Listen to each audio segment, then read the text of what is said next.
நாங்கள் இந்த நீயத்து சம்பந்தமாக நம்ம தெளிவாக வழங்க வேண்டியது என்ன அப்படின்னு சொன்னால், நீயத்துங்கிறது தமிழ் சொல்லு கிடையாது, அரபு சொல்லு. நீயத்துங்கிறது அரபு சொல்லு. நிறைய சொற்கள் அரபை தான் நம்ம தமிழாகவே பாதிச்சுக்கிட்டு இருக்கிறோம். உதாரணமா நம்ம எல்லாருமே பழக்கத்துல முஸ்லிம்கள் மட்டுமில்லை, தமிழ் பேசக்கூடிய எல்லா மக்களும் பயன்படுத்தக்கூடிய சொல் தான் ஆபத்துங்கிறது. ஆபத்துங்கிறது உண்மையிலேயே அரபு சொல் தான், தமிழ் சொல் கிடையாது.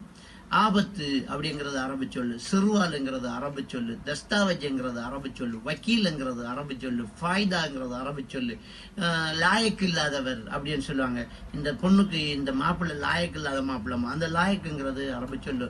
ரத்து, விவாக ரத்து, விவாக மறுப்புங்கிறத அது ரத்துன்னா மறுப்பு, ரத்துங்கிறது அரபு சொல்லு. இப்படி நிறைய அரபு சொற்களை நாங்க என்ன செய்யறோம்னு சொன்னா நம்ம வாழ்க்கையில பயன்படுத்திட்டு இருக்கிறோம்.